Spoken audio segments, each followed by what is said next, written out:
Buenos días. Ah, no, días o tardes o noches. Pues sí, pues buen día. Mediodías. Buenos medios días. Estar aquí es precioso. Sí. Parece que el mundo se detiene en medio de la gran urbe donde todos andan corriendo y tomando un cafecito. Y luego pone música clásica, pero hoy no tuvimos En esa cambio, dicha. estas mesas eran unas mesas de madera. ¿Verdad que eran unas mesas de madera? Oscuras, Ajá, preciosas. Hacían mucho juego con la decoración del la lugar, la arquitectura de este lugar. arquitectura, sí. Y ya mostramos estamos? que tiene En el museo Franz Mayer, Franz Mayer. en el corazón de la Ciudad de México, a un ladito de la Alameda Central. En un oasis. En un oasis En medio de la silencio, ciudad. de paz, de tranquilidad y de A armonía. 50 metros donde pasa el metrobús. Exactamente. Nos aislamos, es una cápsula del tiempo esto. Ajá. Y estábamos platicando casualmente en el cafecito sobre la oposición, ¿qué? Desmoralizada.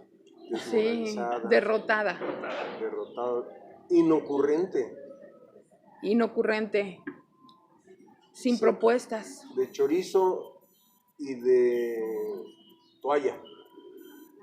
¿Por qué de chorizo y de toalla? Pues sí, porque salieron con Ah, las bien por lo del longanizas tan chorizo, largas y el todo eso. longaniza gate. Y por ahí se anda oyendo que como no tienen figuras, están tratando de atraer al mismo candidato de antes, que es una antítesis para nosotros de lo que era el PAN. Ujú, Tú tienes una idea de lo que era el PAN. Yo también. ujú. Para mí, el PAN, la característica principal del PAN era el oponerse a las políticas de Tatalaza. De la Yo vivía en un pueblito de Guanajuato y ahí hay una historia sobre los cristeros. Ajá, claro. Entonces decían que en la época de los cristeros la gente andaba alzada, no les daban alimentos, no les daban apoyos, traían unas escopetas de chispa, de las que usaban para cazar conejos, y y con campanadas les avisaban si iba para allá donde estaba el ejército federal. Y cosa curiosa, el clero los invitó. Entonces yo siempre dije, no, pues es un movimiento contrarrevolucionario, derechista, clerical. Y sí, porque toda la gente, los curas son los principales promotores y todas las rezadoras están metidas ahí y las familias bien. Eso del fifí, iba a decir que la familia es fifí, pero es un material de discusión porque también tenemos diferentes ideas de lo que es fifí. ¿Para ti qué era el PAN? Un partido de gente de cierta posición económica, de tendencia católica, con ideología de derecha, y básicamente pues eran empresarios. Para mí, yo siempre asocié el panismo con el empresariado. Así es. Sí, la idea del PAN era que promovía la división de clases. Nosotros somos los patrones y ustedes son los trabajadores. Nosotros mandamos, ustedes obedecen. Nosotros disfrutamos la vida, ustedes nacieron para trabajar. Pero mira, eran buenos patrones. O sea, también porque eran católicos.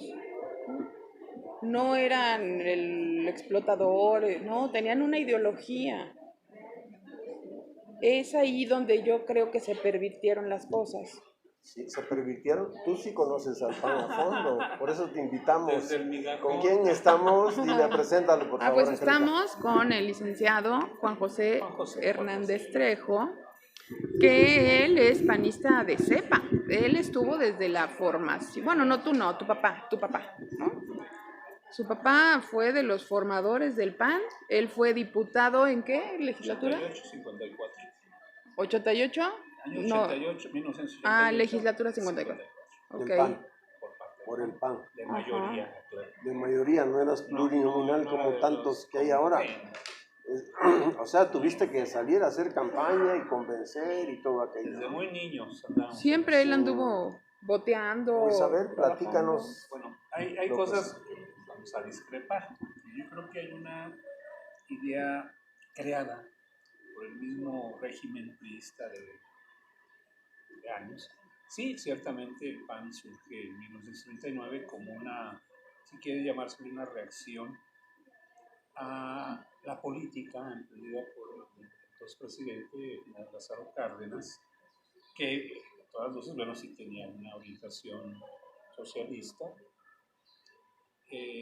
pero bueno, recogía aspiraciones tal vez que durante la revolución, y al término de esta, que todavía era una etapa de cierre, seguían los pleitos, seguían acaba de terminar el maximato, él mismo se encarga de expulsar a Plutarco Elías Calles del país. Y pues bueno, hay un antecedente que no podemos tampoco perder de vista, y así lo señalo. En el 29, a intervención del embajador norteamericano Monroe, La doctrina Monroe.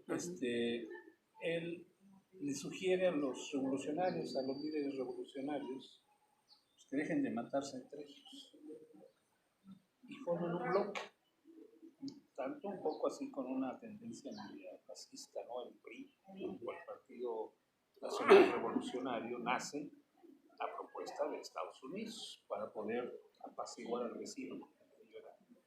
Había terminado la guerra de revolución y luego siguió la cristiada en los años 20, que ahí yo sí diría que en la cristiada sí, ciertamente la iglesia tomó una posición radical, suspende el culto como protesta por también en ese tiempo la ideología que imperaba, sobre todo en las constitucionalistas, pues era totalmente anticlerical. Entonces hay una reacción que suspenden el culto. Entonces, el pueblo mexicano pues, tenía una tradición cristiana, católica, fundamentalmente en todos los estratos, no nada más en los patrones o en los del pueblo. Mi padre, para descanse, era un hombre de los Altos de Jalisco, pero no fue cristero, pero sí sufrió las consecuencias de la persecución contra los católicos y vivió todavía muy joven él, su segundo ya matrimonio, con sus hermanos mayores, estarse escondiendo, comiendo raíces en el campo porque no había alimentos disponibles. Sí. Y era muy peligroso porque también había levas por parte de los cristianos. Ándale, se llevaban a los niños, a los jovencitos. A los que estaban en edad de echar balas. Pues 11 años, 12 años. Estaban chiquillos, para nosotros son niños. Mi padre anduvo en la revolución a los 12 años, por eso es un motivo de otro video. No, yo digo, llevo esto así porque, bueno, pues también en esto pues hay percepciones, hay todo esto.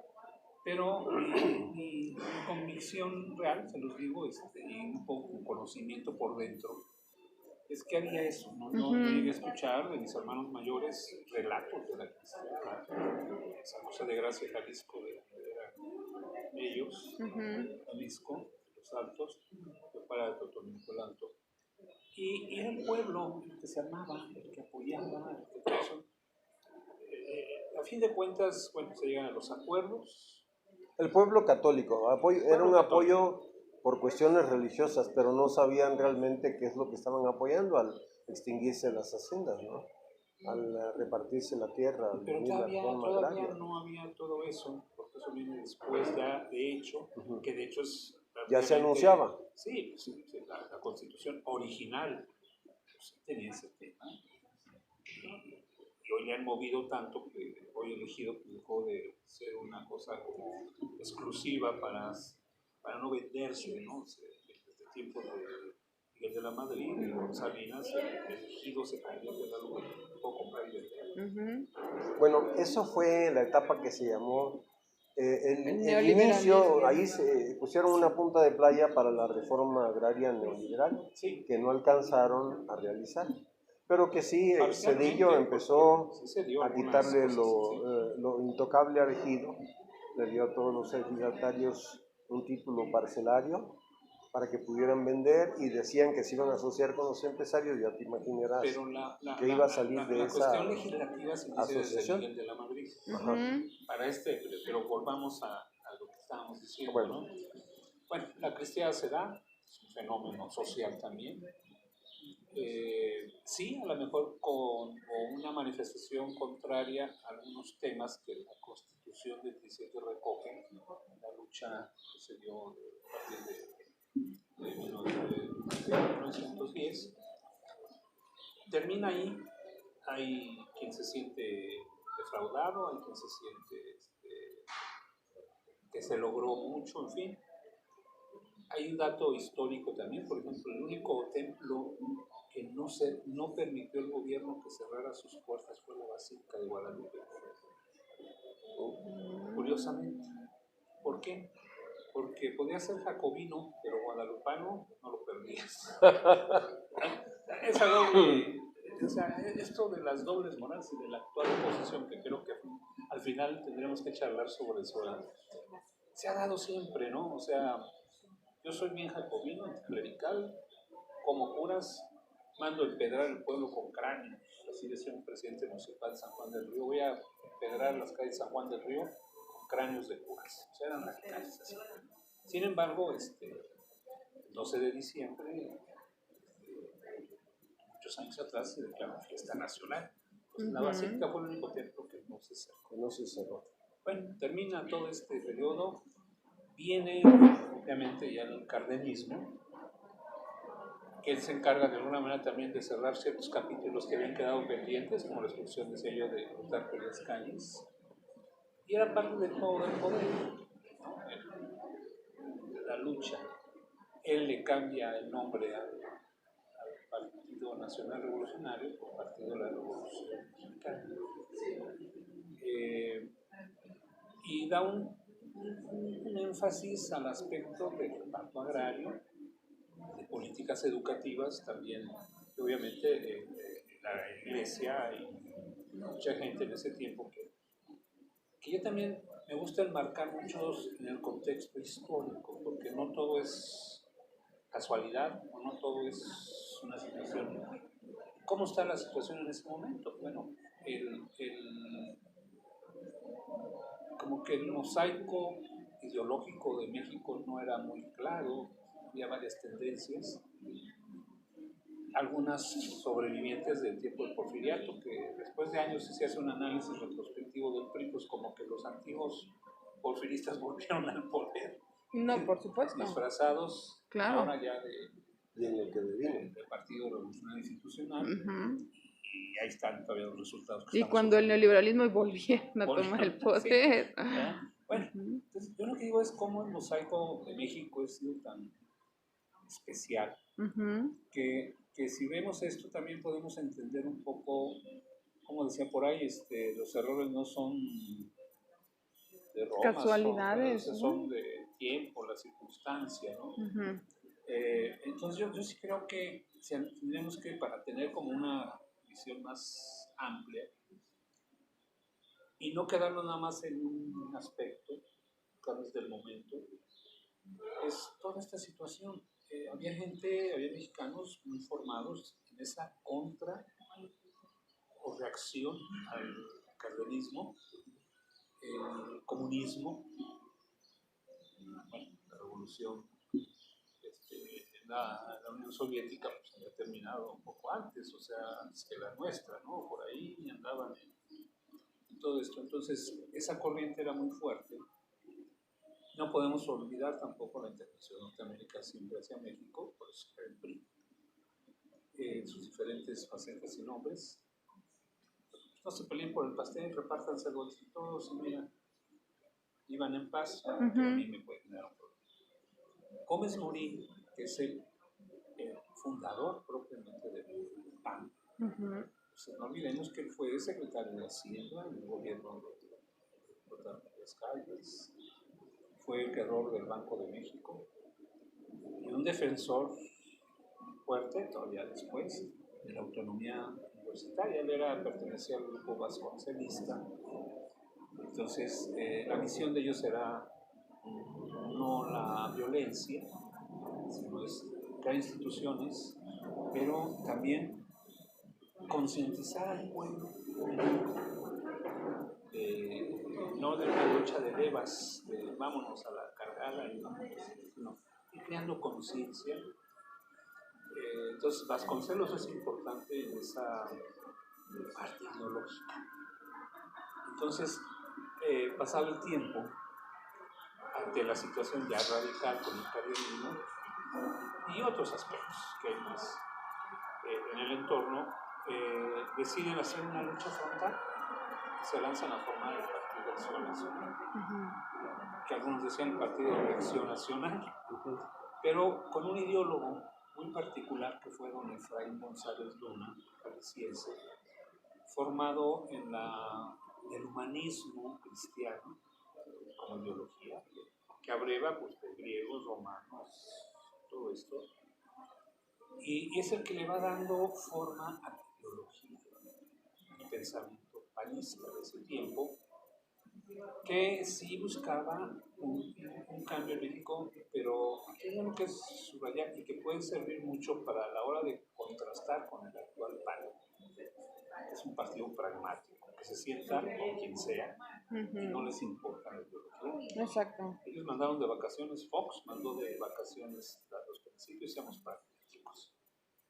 Bueno, no creo, perdóname que te interrumpa, no creo que Fox los haya mandado de vacaciones. No, bueno, él fue no que, los conocía. No, por eso Fox. O sea, ni siquiera. Es un empresario, no, chafita, pues, mediocre, que la mercadotecnia claro, lo llevó a y hay un donde momento en el llegó. cual yo La fui testigo. mercadotecnia ha influido Sí, en estos claro. últimos tiempos, La ¿no? mercadotecnia y En las tener a elecciones. los contactos, los padrinos, el empuje, los Pero eso ya resortes. es muy acá. La mercadotecnia no era el tema. Sí, porque, a ver, el tema, ¿cuál era la ideología Esa inicial fue- del Partido Sí, Acción bueno, humanismo estábamos en la cristiano. ideología. El humanismo Ajá. cristiano. Sí, Aplicado en las actividades políticas. De hecho, el fin principal del PAN, de llegar al poder, no era el primero, era como el sexto. Cuando exacto. Gómez Morín, González Luna, los que estuvieron en ese proceso como gentes, como los que fueron dando una forma. Si uno revisa los documentos antiguos, el sexto de los fines por los cuales se nació el nacional era el llegar al poder, no era el primero. Primero había que crear conciencia, formar cuadros ideológicamente preparados, conscientes, para darle sustento a una lucha nada más como venía siendo, de leva, de no saber ni por qué estoy con un rifle de chispa. Ajá. Eso es lo que para ellos no estaba, había que cambiar. Entonces, el principio del PAN era formar conciencias en los mexicanos para la actuación de la vida pública. Pero no era el ir por la silla presidencial, ¿no? Ajá. Era ir formando cuadros y así se trabajaba. O sea, yo creo que de 39 a los años 80, que es cuando viene el quiebre en el PAN. No voy a revelar el nombre, pero conocido nosotros, un panista muy querido inclusive por nosotros, actualmente está redactando un libro. No, pero sí lo podemos revelar porque igual que tú, él abandonó las filas del PAN Sí, por supuesto, pero no quiero quemar su obra. Sí, bueno, claro, porque su libro todavía no ve la luz. luz. Pero precisamente está hablando de las etapas que vive el PAN y lo hemos comentado precisamente para ir como definiendo esa época post-revolucionaria cuando nace el PAN en tiempos de Lázaro Cárdenas, bueno, 39, una segunda etapa de ideales y de arribo de muchos mexicanos católicos que venían de grupos de acción católica en los años 50, que era el espacio para que el católico entrara a un grupo político que no chocara con una ideología, una fe, una convicción personal. Y que esta es una característica, y no porque fueran católicos necesariamente, sino había una, digamos, altura de miras en esto, una convicción. Inclusive hay un himno del panismo, más allá de que muchos de estos venían como de una corriente formada ideológicamente en el anticomunismo, pues enfrentar el sistema socialista de frente, sin miedo. Había como una forma de relacionarse así, de compañeros, camaradas, digamos, en el otro lenguaje, y había una lealtad, porque había principios, Ujú. había convicciones. Había bases Por eso, morales. lo primero no era el poder, No, era convencer a la gente, trabajemos abajo, a pie, con la gente. bueno, déjate del poder, el dinero. No era tampoco una, El PAN no era de una los empresarios, pues, mi condición. papá nunca fue empresario. Bueno, si se le ve desde el punto de vista neoliberal, pues si tenía una tienda, era comerciante, pues era empresario. O sea, ¿cómo Ya. ahora se define todo eso? Tú haces pones tu Sí, puesto tú en eres el microempresario, ¿no? y eres microempresario, ¿no? Y hoy te venden muchas ideologías y muchos temas de motivación para la inversión y todo eso, ¿no? Pero Eso no te- era esa élite que hoy conoceríamos Coparmex, las Canacintas. No, nada que ver. nada que ver. Bueno, yo quiero hacer aquí un pequeño espacio porque estamos charlando con... Juan José Hernández Trejo. Y él tiene una historia especial como miembro del PAN En su momento. en su momento. Sí, sí, sí. Pero nada que ver. quiero también dejar claro que nosotros somos militantes del Movimiento de Regeneración Yo Nacional. soy totalmente simpatizante del Sí, movimiento de Regeneración y queremos dejar claro que en este movimiento se ponderan la democracia, la libertad, Ujú. no se excluyen, ¿no?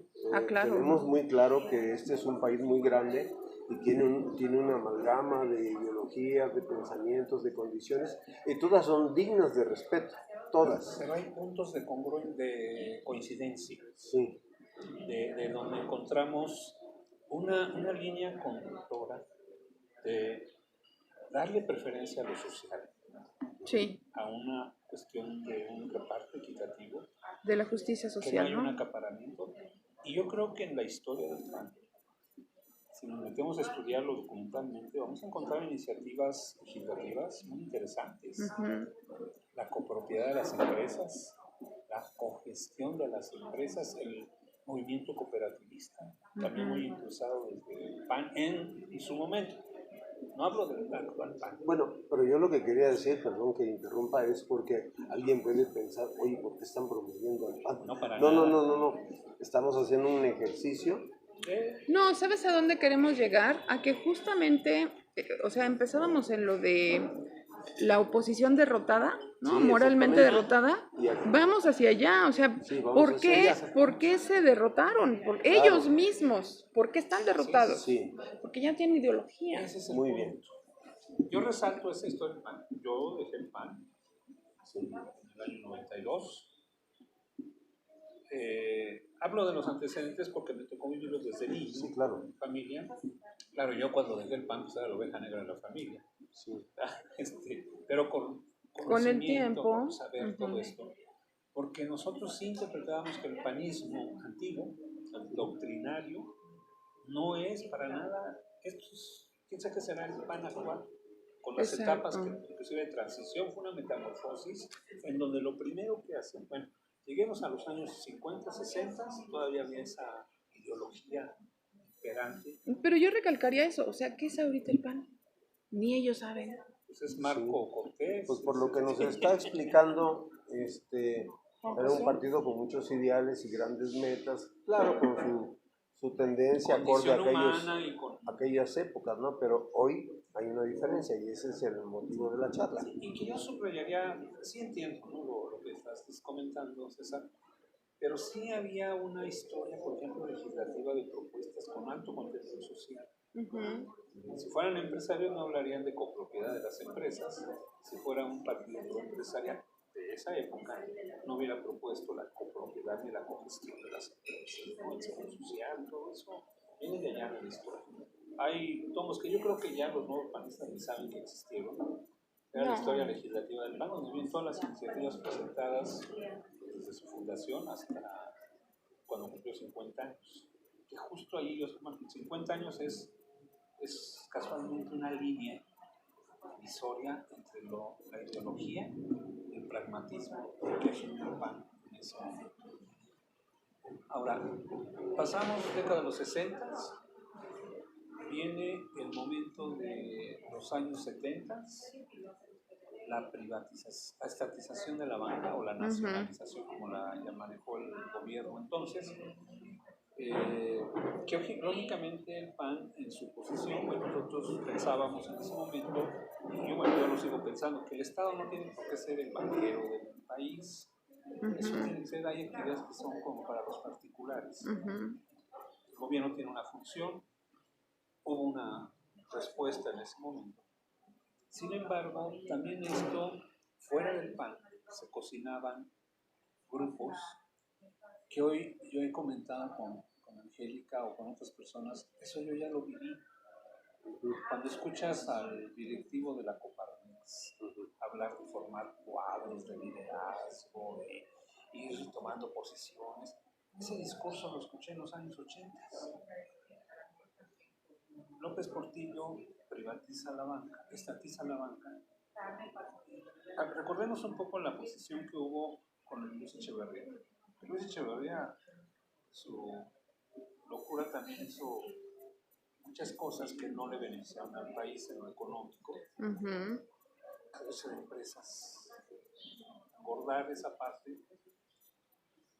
Pero a fin de cuentas, como políticos, pues no era gente que supiera manejar esos negocios, ¿no?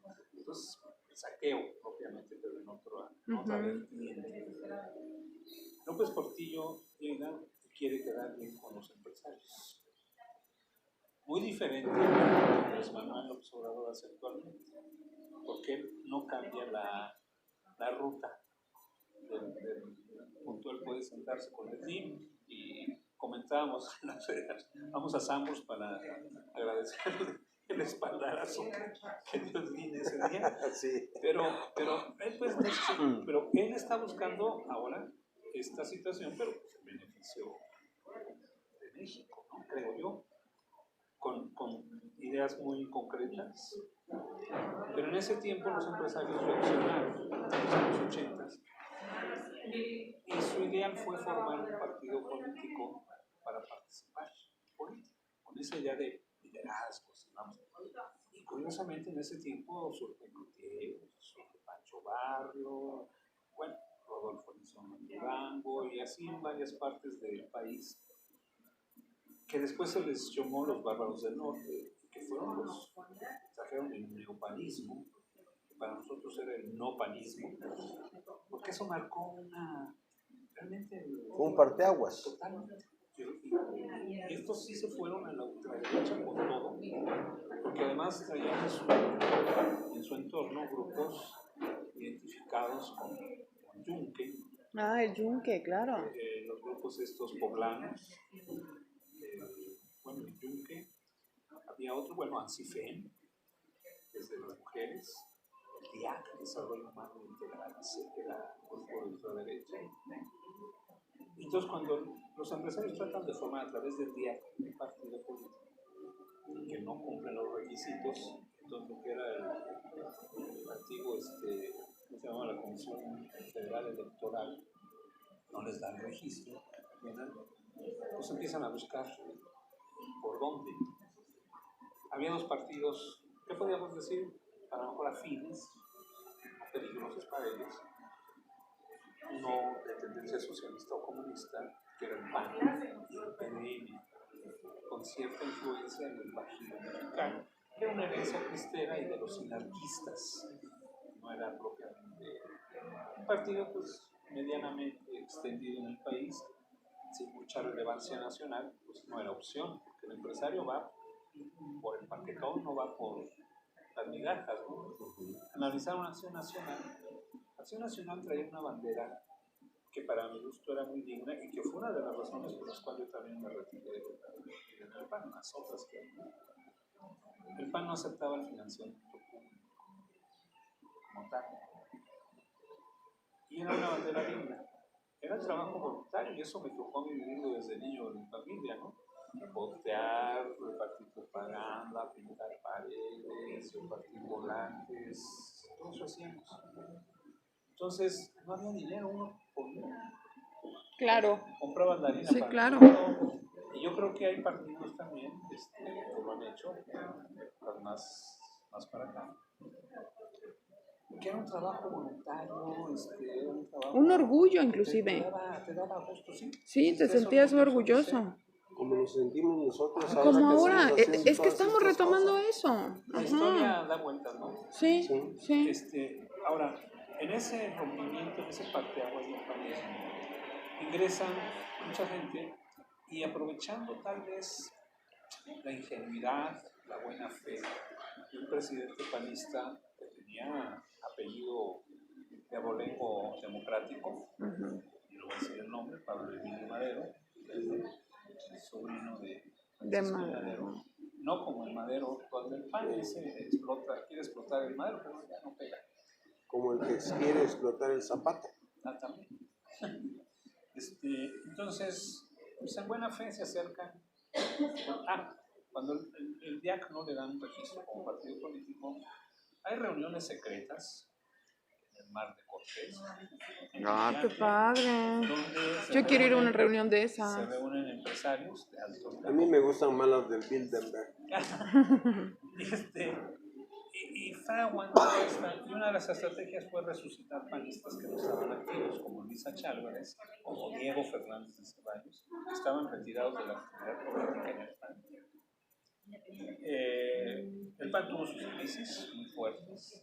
Madero, cuando quiere ser candidato en el 76, era acusado de pertenecer al grupo Monterrey.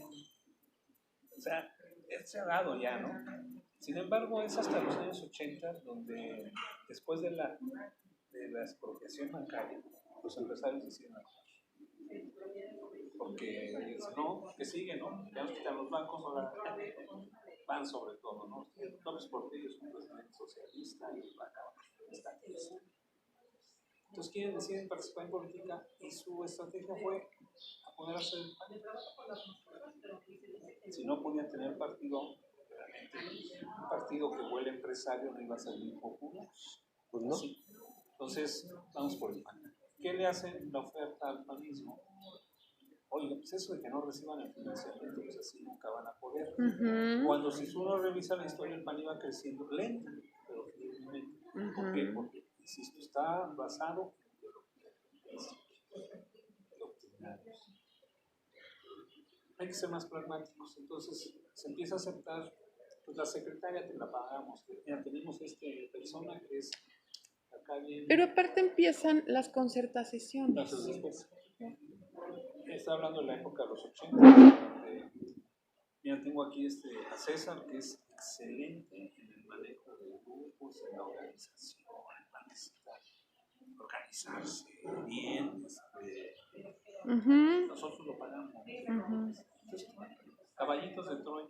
Pues muy bien. Y tipos que pues, sí, pero que estaban identificados, después nos enteramos, ¿no? Gente de la derecha perteneciente a esos grupos raros que actúan debajo de la mesa,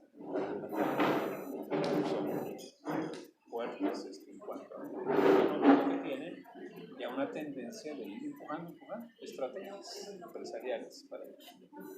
Llega el momento en que se apodera el control del PAN. Lo más claro fue justo en el año 87.